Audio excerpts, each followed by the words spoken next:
Good evening from WCYJ-FM 99.5 The Hive, located at Waynesburg University. I'm Zach Yonko, and alongside me, my mainstay co-host Sean Mead. You're locked into Stat Chat. Today is Tuesday, October 7th, and just a reminder, there will be no show next week. I'll be home for fall break, as will Sean. Stat Chat will resume October 21st, same place, same time, 9 to 10. But enough about the future show. Tonight we have a great friend on the show. Matthew Shinkle is with us. And tonight he will be talking about the Eagles, as he's a huge Eagles follower and also a member of the Waynesburg cross country team. So great to have a fellow communications major with us. So without further ado, let's sign on the show, Sean. It ain't over till the stat lady sings. Hello, hello, hello. I'm Sean Mead, as Zach obviously said. Just wanted to remind you that we live tweet during the show, and we do answer questions via Twitter. So, tweet at us at @woo_statchat, and we will respond to your tweets best we can. Also, if you haven't already, you can like us on Facebook. Just like the StatChat page on Facebook for all the StatChat updates.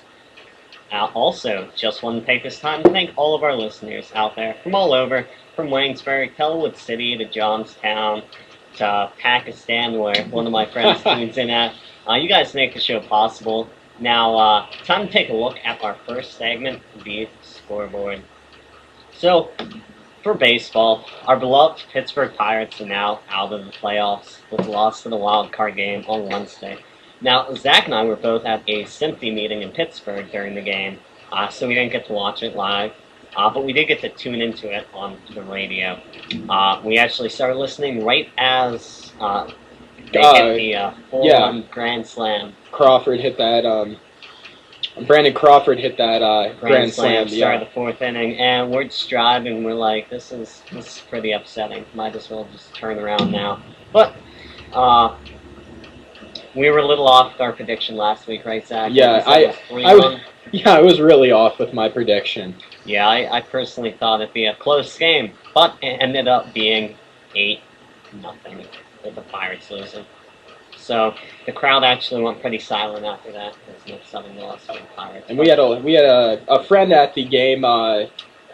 We had we call him Jack Black, but his real name's Drew Brown. He was at the game, and so was our friend Sean Saputo. Mm-hmm. So they were both at the game, and I talked to Drew Brown after the game, and he said that the whole place went silent after that grand slam, as all the energy just got washed away. Yeah, it was upsetting. But as for the Orioles, the O's dominated in the series against the Detroit Tigers. Thursday they won a 3-12 victory. Friday they clinched with a 6-7 victory, and on Sunday they won the series with a 2-1 victory. They play Friday night in a 7-game series with the Kansas City Royals. And Phillies, they're out, so we got nothing on them. So, as for football, Steelers won on Sunday against the Jaguars, 17-9. I sadly didn't get to watch the game. I was busy getting trained in wilderness first aid. How did that go, Sean? In the middle of the woods for a 16-hour course with no cell phone service. So I'll let you figure that one out. So you couldn't get the Steeler updates at all? I didn't get my Sports Center updates, sadly. So, but the Ravens, they lost to the Colts 13-20. And the Philadelphia Eagles, our friend Matt here, he's a big Eagles fan. They beat the Rams 28-34 on Sunday. Now our guest, like I said, Matt Shinkle, is a big Eagles fan, so we'll be hearing from him a bit later. Personally, I am a fan of the band, the Eagles, but it is what it is. So that's a scoreboard for now. And we'll be getting a lot more updates from that Eagles game from Matt. As like Sean said, he's a huge Eagles fan. He is indeed. But since we don't have Stat Chat next week, we'll be continuing the following week, and we'll have hockey scores. Can't wait for that, because hockey, first game this week. Yeah, it's going to be a huge game against the Anaheim Ducks. I don't know. All I know is the Penguins are playing, and that's what matters. So that's all I got for the scoreboard this week, Zach. Well, Sean, I appreciate it. Thank you so much. And like always, we're going to start out with baseball. Then we'll bring our guest on, Matthew Shinkle, and then we'll fade into football. And Sean, we have a lot to talk about with baseball, as you alluded to in your scoreboard. Yeah, you wouldn't think we would with the Pirates being out, but hey, they're not the only team. Exactly, and there's a lot of off-season action that's going to that we're going to prepare you for. that the Pirates are going to start looking at. So the Pirates unfortunately lost the wild card game, and for fans like myself, it was a hard game to watch and listen to. Like we said, we were at the SMPTE meetings listening to the game. The Pirates, it's a hard way for them to go down. And Sean, we can do a lot of speculation on the pitching situation, but I don't think pointing fingers would solve anything. The Pirates named their starter Edison Volquez on Wednesday, and he had an off game.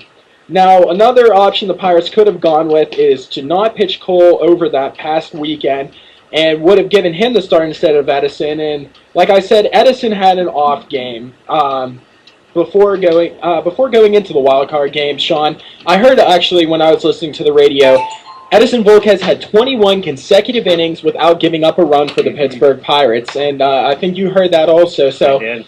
From you. I think that the Pirates, looking at this, really took that into account and said, "Hey, we have a guy who's putting together a great streak for us right now, so why not start him?" So the Pirates organization felt like he was the man under their circumstances to choose, and still, Sean, we will hear chatter of what ifs. Now, Sean, you're a casual baseball fan, and from a casual baseball fan standpoint, did the Pirates make the right choice going with Edison Volquez?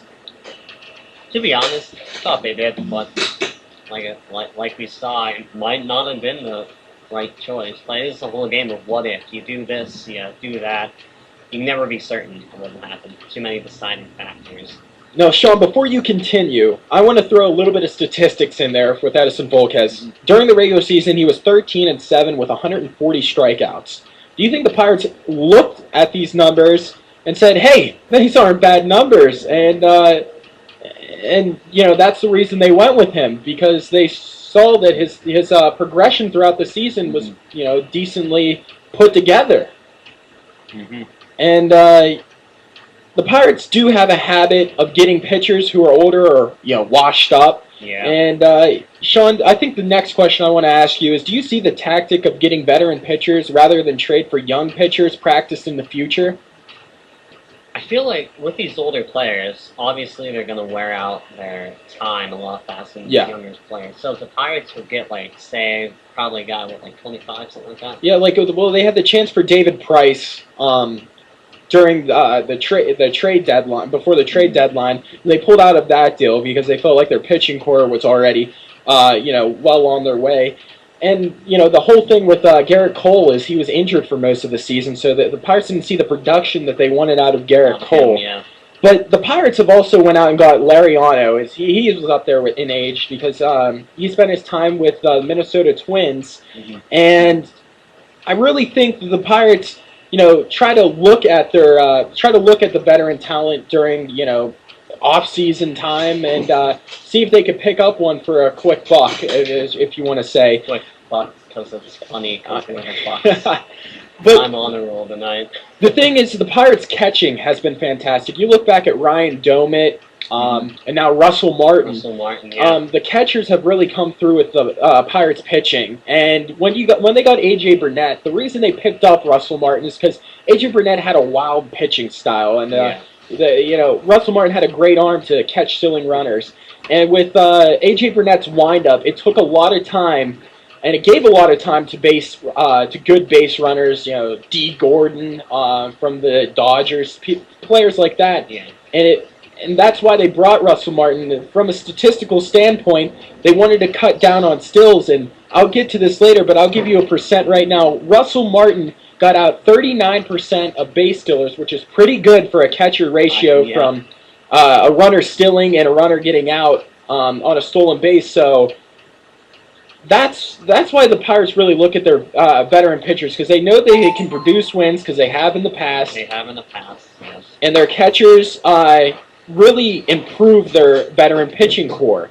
And looking at it, once you get back a healthy Garrett Cole, his numbers are going to get up there. And I can honestly think that Garrett Cole can get an ERA under 3. If Edison Volquez threw a 3.04, I can think a healthy Garrett Cole can throw a 280 or a 290 at least. Yeah. Once he comes back healthy. So Sean, let's look at the salaries coming off of the payroll after this These season. money-making players. First of all, the highest player coming off the payroll is Russell Martin. He was making $8.5 million. Second one is Wandy Rodriguez, who is a player that they looked a lot to, but didn't really produce the way the Pirates wanted him to, and he's coming off of a $7.5 million deal. Francisco Lariano is another one at $6 million, and we just talked about Francisco Lariano. Edison Volquez, the other one, $5 million contract, and Clint Barnes, $2 million. Which now that they have Jordy Mercer playing the way he is, I could see them maybe possibly looking for another backup shortstop. Mm-hmm. So the total subtractions from this payroll is $29 million. So that's how much the Pirates are looking to play with. Now, guaranteed contracts for 2015 go. Charlie Morton is guaranteed $4 million increase, increasing his payroll to $8 million. Andrew McCutchen is guaranteed a $2.75 million increase, which he'll be making $10 million. Jose Tabata, a $1 million increase, so he'll be up to $4 million. And Sterling Marte is guaranteed a $0.5 million increase to a $1 million. So he's not making as much as no. names. So the total increase guaranteed contracts is $8.25 million. That's a lot of money. It is, and you look at the subtractions. That's $29 million. And Sean, if I do my math, you're getting a lot of money back rather than giving it away this offseason. So they have money to play with. So the question is, does the Pittsburgh Pirates re-sign Russell Martin? And the window is closing as we speak, Sean Mead. Russell Martin has meant so much for the Pirates, and I want to read an excerpt from a Pirates Insider website, and they wrote, "Is it wise to go multiple years for a catcher on the wrong side of 30 years old? Maybe not, but if there is a time to open their checkbook, this may be it. There are basically no other solid free agent catchers available. Is anyone thrilled with the thought of Tony Sanchez in 2015? There is contending. This is a contending team, and it is obvious what Russell Martin has meant to them." And talking about Tony Sanchez, when in the game, has produced well. And the Pirates, if they would not re-sign Russell Martin, Tony Sanchez would be named a starter. I'm kind of weary about that, but as again, he's a young player, and I don't think he would be bad. But it's going to take time to learn the catcher position. Have we seen much of this Tony Sanchez this past season? We've seen him in regular season games, and he's come through for the Pittsburgh Pirates, going 1 for 4, 2 for 4. Little numbers, but room to improve. And there's a brighter side. He did tremendous in the minor leagues, and if the Pirates can get that kind of production in the majors, that's a great sign for the Bucs. Yeah. The Pirates are cheap is a common phrase thrown around a lot. Not always in the right situation, but if the Pirates go low on Martin or miss out with another team who gives him a fair price, then yeah, they're being cheap. I can see a big market team like the Dodgers throwing a ton of money at him, something the Pirates simply won't have a chance at matching. Huntington's quote over the weekend wasn't inspiring, but there's no reason why they shouldn't hand Russell Martin a fair offer. Tim Williams wrote today that if there's a guy they should be willing to truly pay market value for, it's Russ. There's one guy they should be willing to truly pay market value price for, and it's Russ. And it's Russell Martin. I wanted to reiterate that statement because it's quite powerful of what Russell Martin has meant to the Pirates. Now, Sean, you don't really follow baseball as much as I do. Obviously, but you've heard the name Russell Martin being bounced around. I have indeed. That's one of the things that always confused me about the Pirates is you always get these players that people know, they recognize the name, like Russell Martin, for instance, or even in the past, like Jason Bay, Jason Kendall, all these players, and they get really big here in Pittsburgh, and what happens is they trade them away or they go somewhere else. But the pattern the trend that comes with this is once they leave the Pirates, they usually end up playing a lot worse. Like Jason Day, for instance, where did he go? Did he go to the? He went to the Red Sox, He went right? to the Red Sox, yeah. and he got it. He played good for like one season or something like that, and then went downhill. Yeah, he went washed up, but he probably had his best time with the Pittsburgh Pirates. It was definitely with the Pirates. So, is this saying that the peak of the players' playing lifetime play is with the Pirates? Or? Well, that's a good point, because you look at Adam LaRoche, who went to the Washington Nationals, and he had a better batting average, better home run numbers with the Nationals rather than the Pirates. But also other players who have been traded away, Ryan Doman. Yeah, I like that guy. Yeah, had a fantastic run with the Pittsburgh Pirates and then was traded away. But Russell Martin, in means of his energy and his production numbers, even we've talked a lot about Russell Martin here on the show and his numbers. He's meant a lot. And Sean, here's some numbers from Russell Martin. He was hitting a .290 with a .413 on base percentage, while also throwing out, like I said, 39% of base stealers, and playing all around solid baseball. Sean, how does these numbers, not just based on energy, but based on his numbers, what do they mean to the Pittsburgh Pirates? Because adding Russell Martin with another .290 bat, you're going to be talking about maybe 5 players who are batting .290 or over.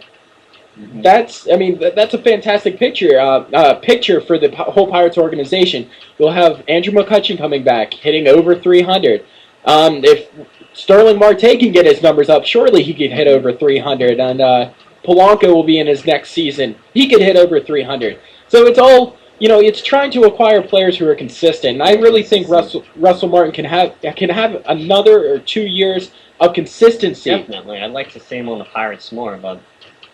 And Sean, one phrase that fans are throwing around is "re-sign Russell Martin," and it's a bandwagon, it's a movement. I'm surprised I haven't seen a parade marching down Pittsburgh yet, right up to PNC Park, saying "re-sign Russell Martin." But. So, Sean, are you on the move in the movement of re-signing Russell Martin? Do you think that would be the best move for the Pittsburgh Pirates right now? I'd like to see him back on the team.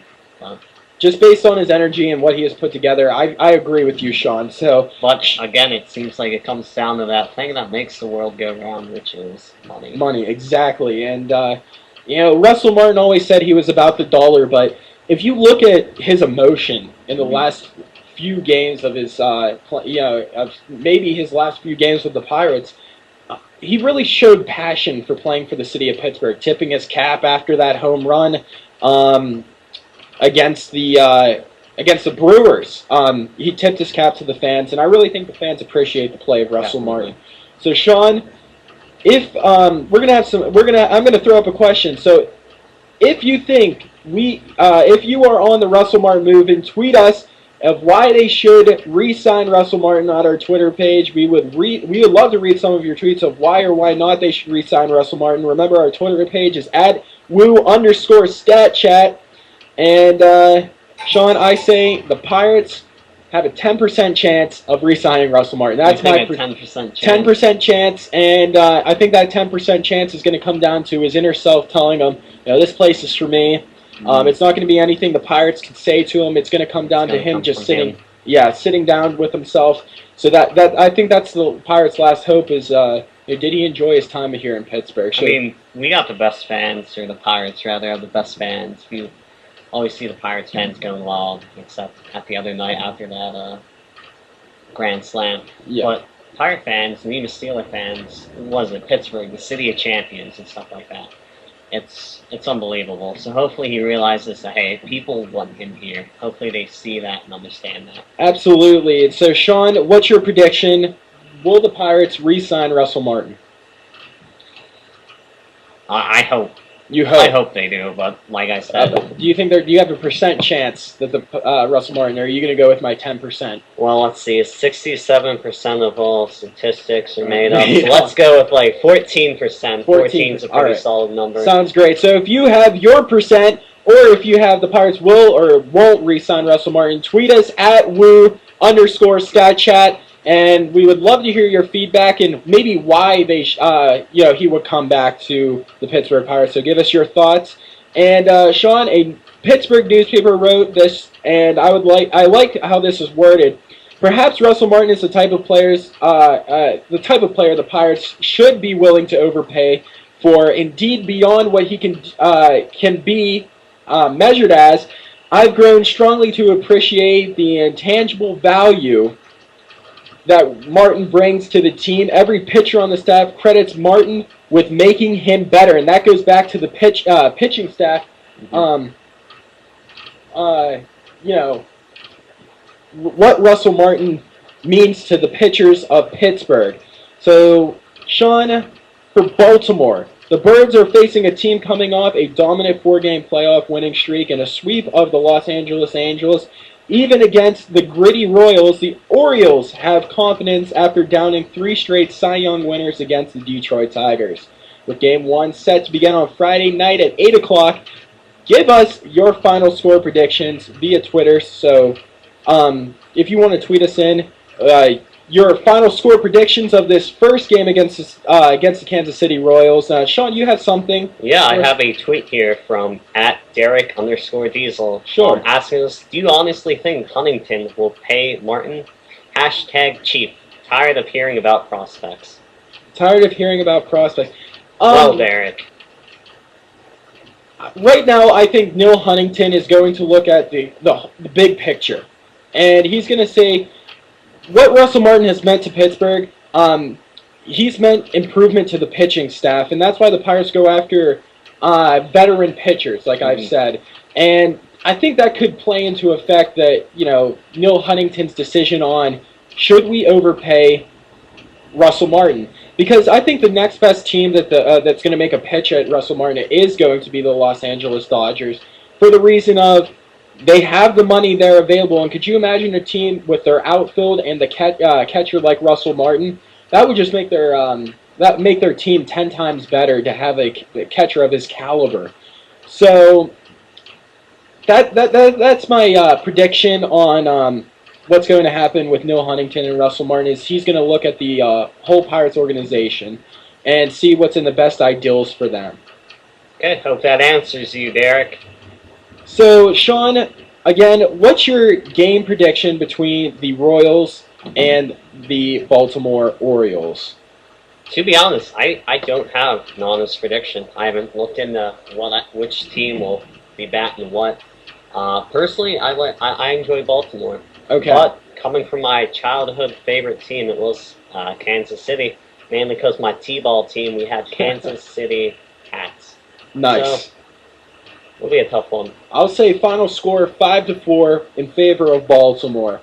The reason why is it's going to be a classic baseball duel, but Nelson Cruz has been one of the best playoff power hitters in the MLB over the several last seasons, providing that point again with 2 home runs in the ALDS. In fact, ESPN Stats and Info put his recent numbers into perspective.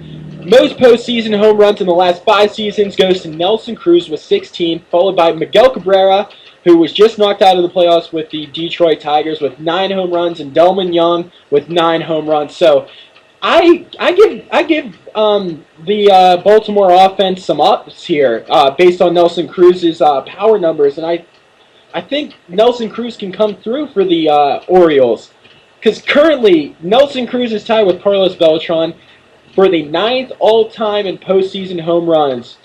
With just 2 more dingers against the Royals, he would move past and tie with Reggie Jackson and Mickey Mantle for 5th. Mickey Mantle, that's a legend right there. So pretty elite company he's in with. Mm-hmm. All things equal, the Orioles lineup will be the difference maker, like I said, in this series. Both franchises have provided that they can step up in the clutch situations, but Baltimore simply has more firepower with Cruz, Nick Markakis, and Adam Jones at the plate. Sean, with all these fantastic hitters in the Orioles lineup, it's going to be hard for the pitching staff of Kansas City to stop their power numbers with those 3 players. Mm-hmm. So, Sean, do you think those 3 are going to be difference makers in this game? Definitely. They're gonna hit the ball, so hopefully they're ready for them. Absolutely. All right, Sean. Well, we're going to take a quick quick music break, and when we come back, Matthew Shinkle, our guest, is going to be with us. So don't go anywhere. You're listening to Stat Chat on WCYJ FM 99.5, The Hive. All right.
Welcome back to WCYJ FM 99.5 The Hive. You're locked in the Stat Chat with me, Zach Yonko, my co-host, Sean Mead. But you're going to be hearing a new voice on the panel right now as Matthew Shinkle has just joined us. And Matthew Shinkle is a fellow communications major, and he is also currently on the Waynesburg cross-country team, and also a huge fan of the Philadelphia Eagles, so we won't hold anything against them here because we actually want to learn a little bit about the Philadelphia Eagles. So, Matt, welcome to the show.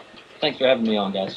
Not a problem. Not a problem. And we're going to start off with, Matt, just tell us a little bit about yourself, where you're from, why you like the Eagles, maybe, and maybe a little bit about your high school. Yes, Matt, we want to know everything about you. So, without further ado, I'm from West Upper New Jersey. It's like 10 minutes outside of Jersey. So, yeah, you know it. I was in New Jersey a couple weeks ago. Yeah. It's a scary place.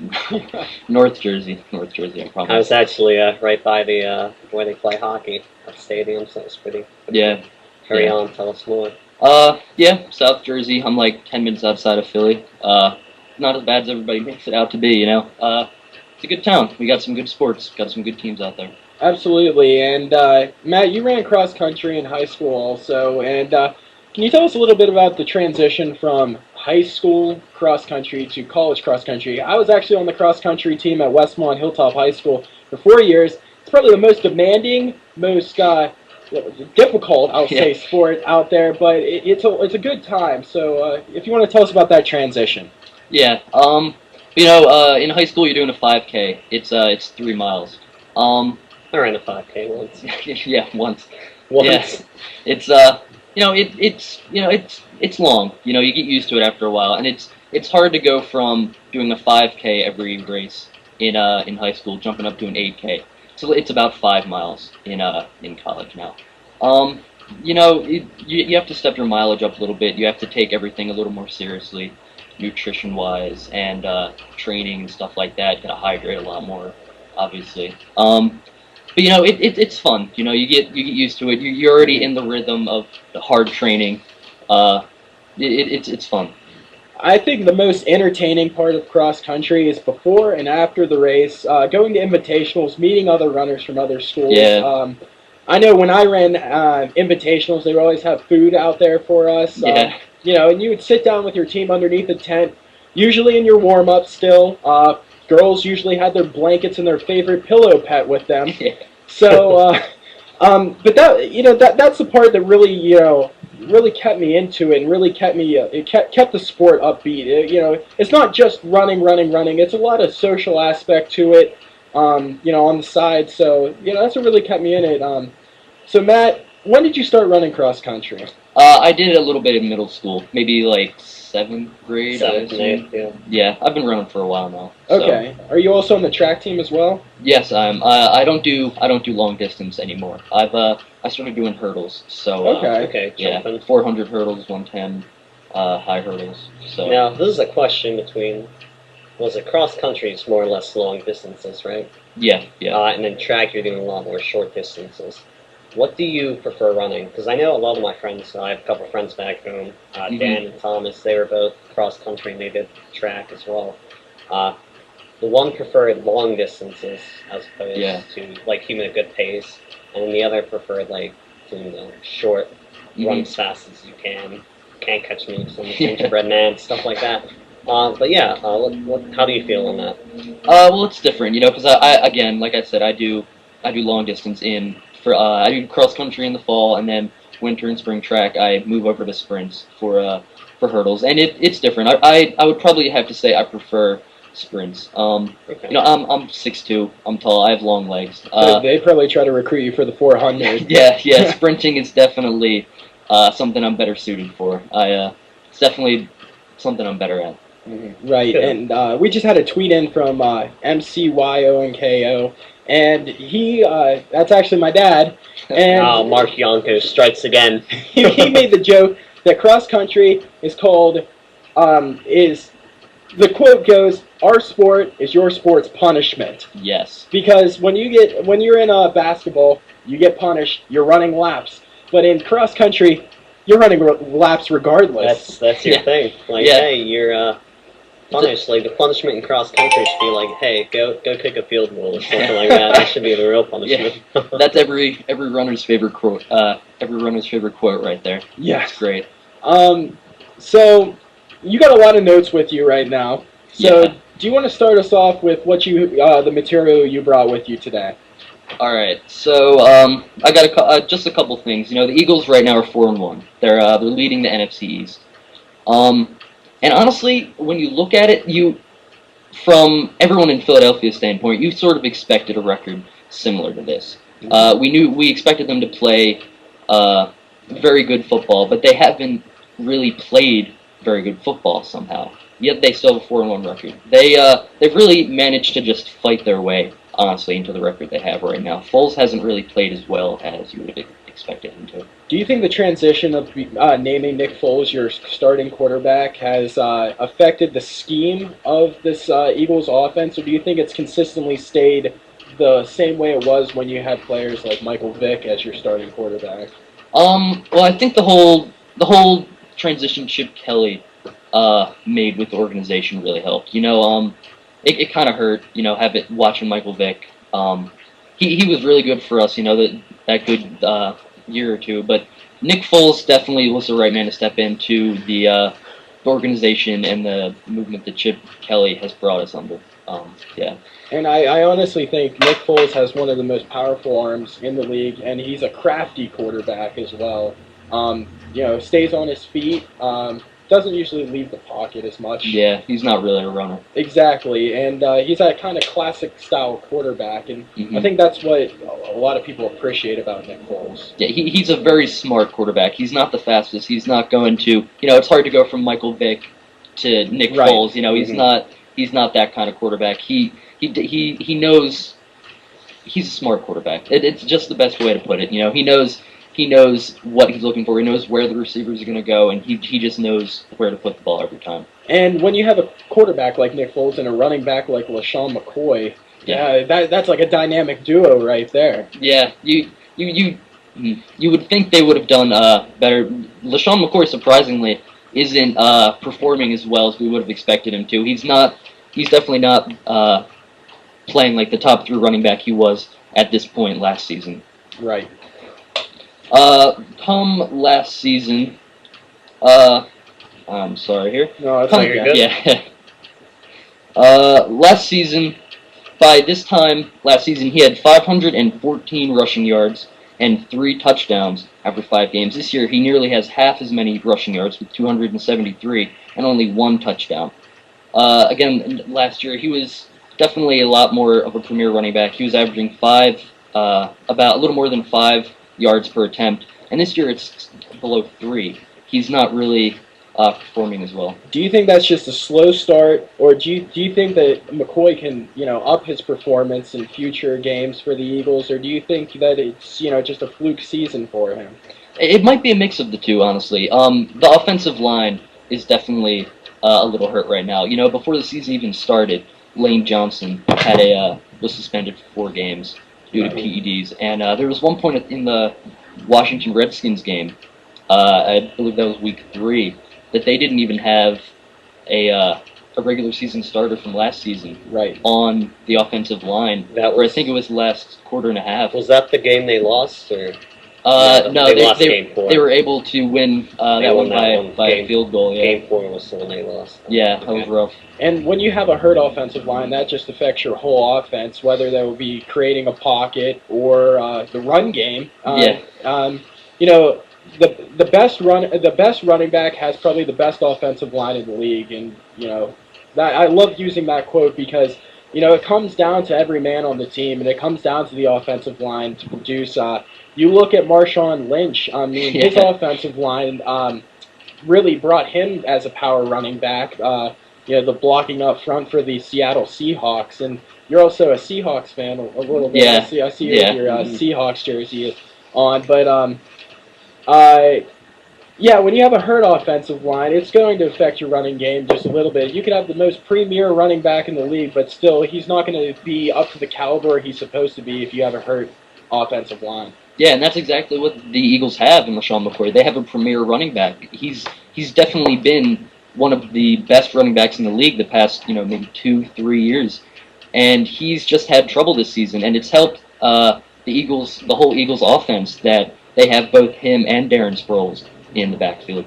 And Darren Sproles is a fantastic second-string running back coming in for, and that's a player that can consistently, when McCoy needs a break, come in and fill that void of that premier running back. Take over for him, yeah. Yeah. And I think that's every football team's dream, is to have that second-string running back that can come in and still produce on the field. Justice goes to first. Exactly. Yeah. Pick up where the last one left off. Now, Matt, we have some tweets in here for you, and they're all related to this shady fella. Yeah. So the first one comes from 9TylerDurden11@gmail on Twitter. He wants to know, how do the Eagles get shady going again? Well, again, going into week 5, at least Lane Johnson's coming back. The offensive line is going to be a little bit stronger. Honestly, they might just have to run it to his side to be honest. They're going to need to Mhm. play it smart. Yeah. Again, a backfield of LaShawn McCoy and Darren Sproles. It's going to keep the defense a little weary of where the ball's going to go. Okay. Okay. Next one. You'll never guess who this came from. Mark Yonko. Will Shady McCoy return to last year's form? Is it Shady or the line not blocking as well? Yeah, it's kind of hard. You want to say the offensive line, but Mhm. it's hard to not acknowledge the fact that LaShawn McCoy might be starting off a little slow. Him and Sproles have split time in the backfield a little bit, but McCoy is having a little bit of a rough start for the 2014 season. Okay. Very good. And for fantasy football owners, well, to take this route, do you think you should be worried about starting with McCoy on your starting lineup in the running back position? I say no. It's still LaShawn McCoy. You're not going to bench someone that you most likely picked as your first running back. That's not even the first pick in your whole team. It's not somebody you even really have to think about Okay. not playing. So you say he's still going to produce numbers for your team. It's just like numbers you would want him to produce better numbers than he is right now. Yeah, because he's the kind of player that you don't play him. You say, the Eagles haven't really, McCoy hasn't really played too well. The Eagles are kind of not doing too well, and then the game's over and you see LaShawn McCoy scored 2 touchdowns and rushed for 80 yards, and it's like, what was I thinking 4 hours ago? Right. It's like it's LaShawn McCoy. Now there's a big game coming up between the Eagles and the Giants, Oh, a yeah. divisional rivalry. Big game. What is your predictions on this game going in to the latter half of October? It's going to be a fun game. The Eagles, they've really played intense football. Nick Foles is definitely the right man to play quarterback. In the Washington game, he got knocked down several times, hit after hit in the pocket, and he definitely is not going to give up. He's going to play intense football in New York. And it's going to be a power arm versus a power arm between Eli Manning and Nick Foles. It's going to be a great matchup, and it's going to be a great one to watch too. Even if you aren't an Eagles or a Giants fan, it's just going to be a classic football matchup that prime time is. Game time. As Professor Molson says, that's going to be one that is going to be highly watched. Based on his philosophy of when people are watching the game. So it's going to be one of those nice games where you sit down with a bag of chips, some wings, and a nice tall glass of milk. Exactly. Just as a regular football fan, you're going to enjoy this game. Exactly. So I'm going to ask you, Matt Shinkle, I know you're very biased toward the Eagles. What do you think the final score of the Eagles-Giants game is going to be? It's good you put the very biased. I'm gonna say Eagles win. Honestly, I think it might be a high-scoring game. I think it might be a high-scoring game. Eli Manning's definitely playing a lot better than he was last season. Right. I'm gonna say, it's gonna be tough. I'll say 38-27. 38-27. I'm going to go with the Eagles also. I'm going to say the Eagles come out on top. I say McCoy is going to have 1 touchdown in the game. Mm-hmm. And I'm going to say final score is going to be 28-24 in favor of the Eagles. Yeah. Sean, your predictions to the game. My predictions. Well, let's see. 17's a good number. And so is 6.4. All We'll right. throw that out there. Well, There's a lot of football thought into that. That's a lot of football. If that happens, Sean Mead, you just won the lottery. Yeah. You witnessed it here first. 6.4 is going to be the losing score. I'm not going to say which team gets which points. That's what I'm saying. It makes it even more impressive. It does. Well, Matt, we're going to transition over to Steeler football now as we're getting into the last 15 minutes of our show right now. Thank you for all the Eagles information and just giving us a look at the cross-country picture for Waynesburg University. And good luck going into future seasons and carrying this one out. I appreciate all your information. So we're going to keep you around and we're going to poke your mind a little bit with with Steeler football. So Gotta hear what you no have problem. to say. So Yeah. Thank you, guys. yeah. So after the Steelers game this past weekend, Coach Mike Tomlin says the Steelers will look at play selection after after twice being turned away without touchdowns in the red zone Sunday at Jacksonville. But he also credits the Jaguars with playing good defense. At this weekly news conference Tuesday, Tomlin said the Steelers have no significant injury issues other than the players currently injured and out. Those players would be Ike Taylor, Jarvis Jones, and Ryan Shazier, three starters on their defense. Taylor is out with a broken forearm. Jones is out with a wrist injury and will be out for multiple weeks. Shazier, who sprained his right knee, ran in a pool Monday and should practice in some form Wednesday. However, it seems unlikely he would be ready for the play Sunday at Cleveland. The Steelers ran 9 plays, all passes inside the Jaguars' 20, and came out with only a lone field goal and a fumble during their 17-9 win. And as my dad, a football coach at Westmoreland Hilltop High School, has always said, you cannot win games with field goals. Nah. They settled for a field goal after having a first and goal at the Jacksonville 4 in the first half, making it 3-3. Later, after Roethlisberger threw a short touchdown pass to tight end Michael Palmer on their next red zone possession, they had a 1st and 10 at the Jaguars 20, advanced to a 3rd and 3 at the 13, only to have Ben Roethlisberger lose a fumble while being sacked.